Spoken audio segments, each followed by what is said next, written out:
Ya, salam perubahan. Kembali di 98 Forum, forum segala usia, dan forum segala perspektif. Jadi kita campur aduk ini. Tapi spiritnya yang luar biasa karena dibangun dengan spirit 98, spirit perubahan. Nah,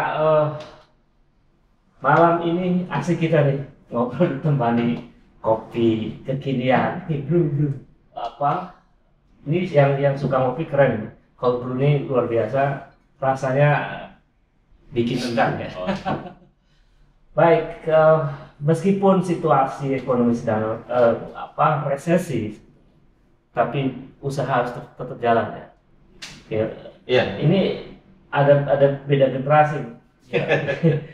Bung Sarbi ini di samping saya sudah hadir di tengah kita yang saya kira semua orang mesti mengenal sosok yang satu ini karena sudah cukup lama berkiprah di arena pergerakan. Dulu adalah bareng dengan saya di 98 peristiwa reformasi bersejarah. Kemudian di sebelah kanan saya ada remah-remah rengginan. Acin, luar biasa. Ini milenial dengan perspektif yang unik. Adik kelas. Ternyata ada kelas. Kita satu alma mater. Ketemunya di sini ya. Ketemunya Luar di sini. biasa, nggak sengaja loh. Nggak sengaja. Nggak sengaja. Spontan semuanya bisa hadir dan Satu SMA kita. Ternyata dunia ini nggak selebar Dunia ini nggak selebar daun kelor. daun kelor masih kecil banget. Kecil. Baik, apa kabar ekonomi Indonesia hari ini? Gimana Bung Sarmi ini?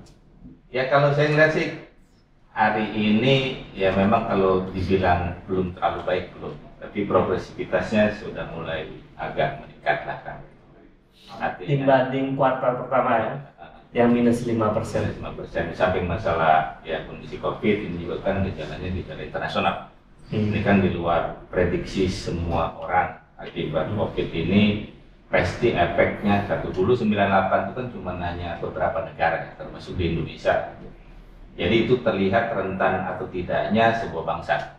Nah kalau hari ini memang agak sulit diukur karena gejalanya hampir seluruh dunia ya kan gitu akibat COVID ini. Jadi memang perdagangan kita, transaksi ekonomi kita baik itu secara domestik maupun internasional menjadi masalah kan. Termasuk ya banyak perusahaan yang PHK ya karena memang kondisi ekonomi transaksi mereka, perdagangan mereka tidak bisa diandalkan pada hari ini karena posisi COVID hari ini. Jadi problemnya bahwa 98 dengan sekarang yang berbeda. Karena kalau 98 lebih pada faktor moneter ya. Tapi sekarang tidak hanya moneter tapi juga ada problem pengaruh COVID-19 yang luar biasa. Saya kira itu yang terjadi pada hari ini. Jadi ada perspektif lain misalnya ini Indonesia lebih parah dari negara lain karena tata kelola negara dan isu ekonomi dalam kebijakan ekonomi mengalami persoalan. Ya memang ini sulit ya buat kita siapapun ya ketika demokrasi terbuka gitu. Demokrasi liberal ya pada saat ini pemilihan langsung kekuasaan itu kan ada di tangan partai politik ya kalau saya melihat kan gitu. Sehingga dominasi partai politik untuk menentukan pemimpin bahkan mengatur kemudian arah perkembangan ekonomi maupun politik masih didominasi oleh kekuatan-kekuatan politik. Mau tidak mau siapapun pemimpin yang dipilih ketika terjadi koalisi ya harus mengimbangi kekuatan-kekuatan tersebut. Berkaitan termasuk dengan poros-porosnya yang ada hari ini. Artinya Bung Sarbi meyakini ada faktor politik yang membuat semerawut kebijakan. Betul. Dan lain-lain. Saya kira ini perspektif penting juga kita memahami bahwa relasi antara ekonomi dan politik luar biasa. Dan saya kira misalnya kalau kita tengok data misalnya angka pertumbuhan ekonomi kita yang minus, kemudian pengangguran yang sekarang hampir mencapai 10 juta misalnya, termasuk Acin, saya nggak tahu apakah nganggur apa bekerja. Tapi dia punya definisi lain. Kalau pakai paradigma nganggur secara umum ya saya jelas pengangguran. Paling konsisten di jalan pengangguran. Karena yang disebut bekerja yang terdata ya. Iya. Padahal yang tidak terdata banyak. Itu kerja itu ada absennya. Ada absennya. Sementara Acin nggak perlu absen. Karena dia punya banyak bisnis. Ini milenial pebisnis. Seperti ya sih kelihatannya. Enggak, saya nggak berbisnis. Oh enggak. Terus ngapain aja? Usaha saya menggagalkan bisnis orang. Orang bayar saya untuk berhenti bisnis. Oh gitu ya. Iya. Agar kembali ke jalan yang benar. tersesat ke jalan yang benar. Nah, tersesat ke jalan yang benar. Iya. Karena bisnis bagian dari kapitalisme. Enggak gitu. Oh gitu ya. Lalu gimana nih? Gimana menurut ini Acin? Nah tadi ekonomi politik. Ya, Ekonomi politik itu dia sudut pandang kan sebetulnya. Oke. Kalau yang saya pelajari di kampus dulu ya. Iya.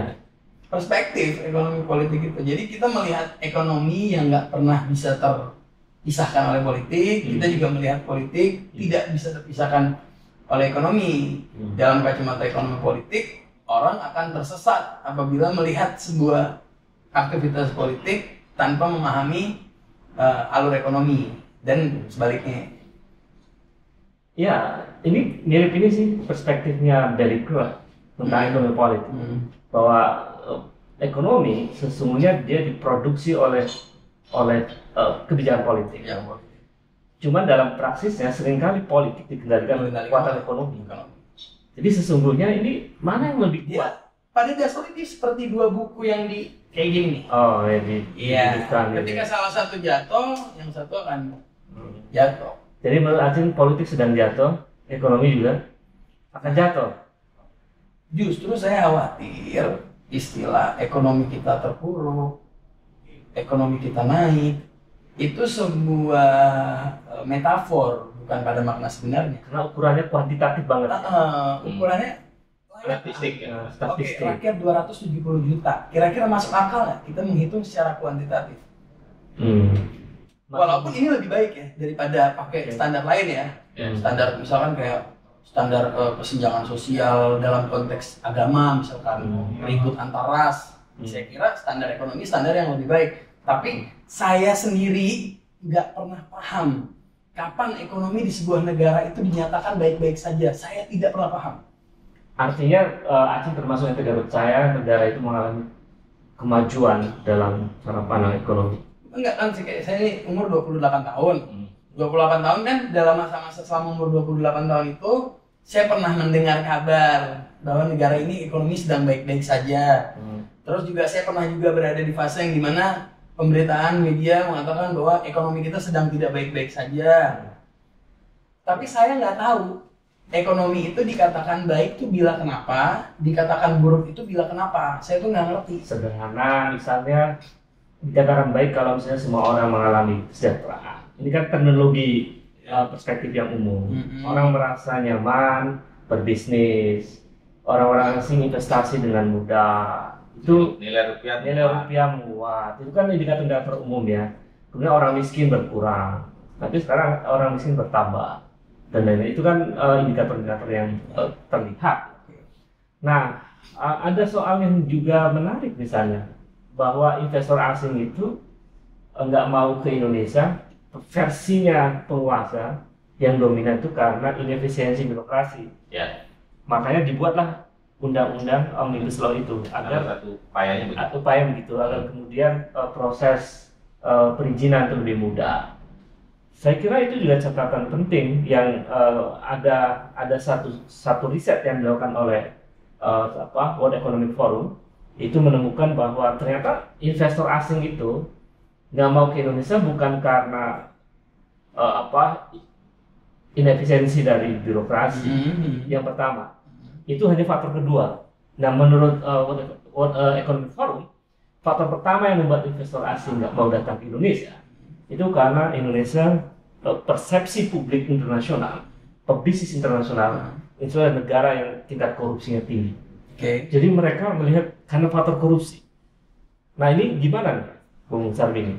Karena juga sudah masuk ke arena bisnis. Ya kalau saya ngeliatnya gini, dulu kan kita punya agenda KKN ya, salah satunya problem besarnya korupsi. Nah birokrasi itu juga bagian dari rente yang bagian mata rantai dari kebijakan dari korupsi tersebut kan gitu loh. Termasuk masalah izin kan berinteraksi dengan birokrasi kan gitu. Nah ini penyakit yang kalau bicara ekonomi ini kan costly, jadi cost produksinya akan lebih tinggi kan gitu, jadi tidak efisien kan gitu. Contoh masalah perizinan. Nah ketika kita bicara mau produksi pasti ada kanan kiri, ada standar, ada syarat-syarat yang dimana syarat-syarat itu kadang-kadang tidak terbuka. Jadi kalau seorang bisnis itu kan nyoper aja, kayak ukuran standarnya gini, saya mau bisnis ini syarat yang harus dipenuhi ini, izinnya seperti ini, berapa sih jumlah yang saya bisa hitung. Nah kalau di Indonesia kadang-kadang segini, besok ke depan ada lagi. Nah inilah yang akhirnya cost itu tidak terukur oleh para pebisnis. Nah inilah yang akhirnya lihat, wah, bagian dari tingkat korupsinya. Nah dari semua tingkatan, dari mulai pusat sampai ke tingkat kota kabupaten, mungkin sampai ke tingkat kampung, kalau misalnya bisnis kampung, itu ada gangguan-gangguan yang di dalamnya menyangkut kos. Kalau benar-benar negara kan ketika izin selesai, aparatur negaranya, aparatur pemerintahannya berjalan sesuai dengan hukum yang berlaku, sehingga semua nyaman. Nah kalau di kita ini ada jenjang yang tingkat kesulitannya buat para pebisnis, khususnya investor ya, karena parameter mereka kan negara maju. Nah di Indonesia ini dari mulai pintu pertama sampai pintu kesekian ini kos.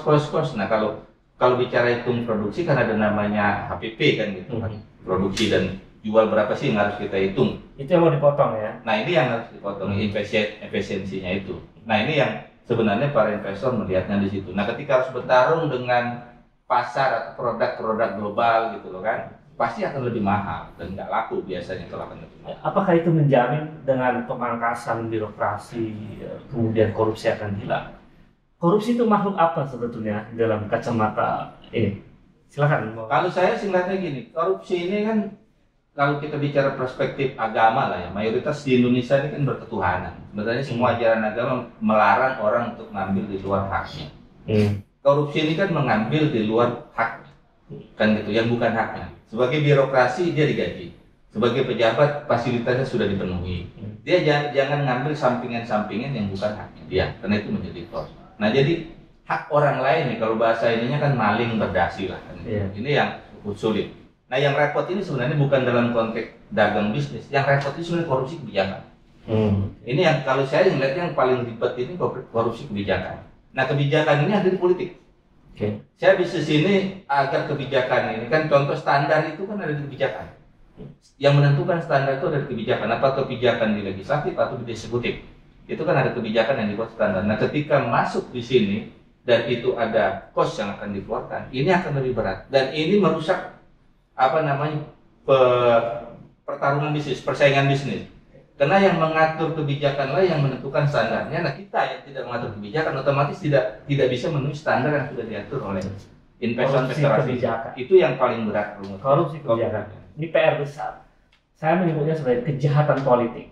Jadi karena itu dilakukan oleh para aktor-aktor politik dan itu tindakan jahat, maka itu sebagai kejahatan politik.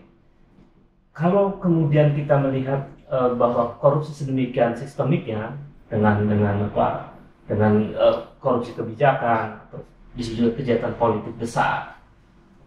Milenial melihatnya sih situasi korupsi ini sebetulnya mau diapain versi milenial? Enggak, kalau saya nggak mau wakil milenial nih, sekali lagi nih nggak mau wakil milenial. Ini anti representasi. Mewakili Acin sendiri. Iya, saya tidak merepresentasi siapapun. Kalau menurut saya korupsi itu terfasilitasi secara otomatis. Selalu ada celah untuk korupsi dan selalu ada korupsi, nggak mungkin nggak ada. Cuman kita emang udah nggak punya nyali buat tegas-tegasan aja. Misalkan gini, misalkan saya punya perusahaan nih, saya udah siapin 5% dari keuntungan bersih, 5% nih saya bisikin semuanya pakai orang lain. Misalkan ya saya simulasi nih, lo kalau mau korupsi, lo korupsi 5% ini udah jangan lebih. Karena kalau misalkan saya nggak melakukan ini, nggak bisa terkontrol semua. Kalau saya pribadi melihatnya kayak begitu. Artinya saya meyakini perlu ada regulasi yang clear ya. Iya. Soal siapa yang berhak mendapatkan berapa. Dan ini saya lupa yang ngomong sama saya siapa. Kayaknya tuh orang kaya banget deh. Saya pernah dikasih soal ini sama orang yang kaya banget, tapi saya lupa dia itu siapa. Pokoknya gini, saya inget gitu masa-masa belajar dulu zaman kuliah. Saya ketemu sama satu orang kaya ini, dia cerita kayak gini ke saya, dia terus ngejelasin. Awalnya kan kita anti korupsi kan, nggak mungkin lah korupsi harus kita lawan terus. Tapi setelah dia ngejelasin kayak gitu, saya jadi paham. Oh ternyata korupsi ini di satu sisi juga penyeimbang. Kayak dia ngasih logikanya bagus banget, kayak orang bawa kopi, cakir diisi kopi. Kalau kita bawa kopi dengan jalan cepat dari sini ke depan. Kalau kopi ini full, pasti banyak banget yang tumpah di jalan. Dia tuh nggak membahasakannya kayak gitu. Korupsi itu untuk mengikis kopi-kopi yang ada di permukaan supaya sisa kopi yang ada itu bisa terselamatkan sampai depan. Oh, artinya ada asumsi bahwa praktek korupsi itu sulit dihilangkan. Maka mesti diberi jatah, dilokalisir. Iya. Sehingga kemudian terdistribusi di wilayah itu. Terdistribusi ya. Tapi saya nggak belum stated bahwa ini baik untuk sebuah negara atau ini mulia, enggak. Saya nggak. Tapi perspektif korupsi dalam kacamata hukum itu pelanggaran. Dia menggunakan uang yang bukan haknya. Betul. Artinya memang dalam perspektif moralitas hukum, Aceh tetap menolak praktek korupsi kan? Menolak. Tapi bahwa dia secara sosiologis sebuah keniscayaan dihindari. Nggak bisa dihindari. Dia artinya hukum tetap penting kan untuk Hukum, membuat makanya ada hukumnya kan? Oke. Makanya ada hukumnya kayak agama misalkan gini, agama ngelarang apa ya yang nggak masuk akal nih. Ngelarang nih di agama itu kan dilarang nusuk-nusukin mulut pakai jarum gitu. Nggak boleh kan? Kayak bertato ya. Mencalimi diri sendiri. Tindik. Nusuk aja lah, nggak usah pakai. Iya. Udah nih jarum kita ambil, kita tusuk gini. Di agama kan dilarang gitu. Iya. Ngapain agama ngelarang? Karena ada kemungkinan orang melakukan itu gitu. Padahal kan nggak perlu dilarang pun, ceritanya kita nggak mungkin melakukan itu. Tapi kan ternyata hukumnya ada. Di agama tuh hukumnya ada gitu. Nggak boleh. Tetap hukum harus ada. Hukumnya tetap karena sebagai kontrol terhadap perilaku. Cuma hukum kan tidak pernah meniadakan sikap kan? Iya. Tidak pernah kan ada hukum terus kemudian meniadakan perilaku. Yang miris di tengah pengangguran terus bertambah, di tengah ekonomi bergeser menjadi resesi karena minus beberapa kuartal, di tengah rakyat terus di PHK, korupsi masih ada. Ini kesempatan dong. Itu persoalan serius juga kan, karena artinya betapa kejamnya koruptor itu. Ya memang kadang-kadang ada salah guna ya. Ada namanya post mayor. Nah ketika post mayor itu kan prosedur itu yang normal jadi tidak normal. Nah untuk pihak-pihak tertentu post mayor ini mencari keuntungan di situ. Karena untuk post mayor ini kan kos sebesar apapun, contoh untuk menyelamatkan rakyat, kos sebesar apapun akan dikeluarkan untuk menyelamatkan rakyat. Nah, cuman problemnya niat baik ini kadang-kadang disalahgunakan oleh kekuatan-kekuatan tertentu, karena bukan kekuatan kecil nih kalau dengan untuk kepentingan-kepentingan dia pribadinya, untuk kepentingan bisnis atau kepentingan kelompoknya. Ini yang ya kalau saya sini menyangkut etika dan moralitas. Nah, makanya negara-negara maju itu sebenarnya ketika dia memegang etika dan moralitas. Sebenarnya Indonesia karena semuanya beragama ya. Layaknya sih memang sepatutnya etika dan moralitas itu dijaga. Karena dari kecil kita dididik dengan itu kan gitu. Bahwa kita tidak boleh orang susah kita jadi persusah. Ya contohlah banyak alat-alat kesehatan hari ini yang harganya fantastik. Jadi kalau kita mau mandiri melakukan itu, udah pasti banyak orang tidak bisa melakukan. Nah negara mengeluarkan anggaran sebesar itu, banyaknya juga bisa mengambil keuntungan dari itu. Contoh ketika perlu barang tertentu, mohon maaf, kita dapat proyek gitu loh kan. Arat-arat tertentu kan gitu. Yang punya barang cuma 1-2 orang aja. Karena barang itu sudah dikuasai oleh satu kelompok tertentu yang kita mau tidak mau, kalaupun kita menang tender ngambilnya harus dari barang itu. Dia tidak menang tender tapi mereka mendominasi.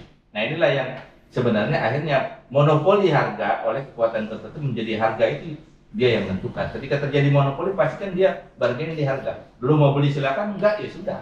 Nah ini adalah problem di kita. Jadi di arena ekonomi ternyata juga memerlukan moralitas. Ada etika bisnis ya, dalam beberapa teori bisnis. Saya kira ya penting juga kan bahwa ketika politik sudah kehilangan moralitas, kemudian di arena ekonomi kehilangan moralitas, kita akan makin terpuruk. Apalagi kalau misalnya daya kekuatan APBN kita sebetulnya sekarang dalam situasi yang cukup berat. Misalnya kalau kita kalkulasi secara sederhana, misalnya APBN kita butuh sekitar 2.300 triliun lebih. Kemudian dari mana uang 2.300 triliun itu? Dari pajak kan, 1.500 targetnya. Nah sampai hari ini target pajak ya baru 1.000, nggak nyampe, kurang 500 triliun. Nah sisa dari 1.500 menuju 2.300 kan berarti ada sekitar 800 triliun lagi. Dari mana? Dari BUMN, separohnya. Dan separoh dari mana? Dari pinjaman. Nah problemnya pajak kita nggak sampai 1.500 triliun.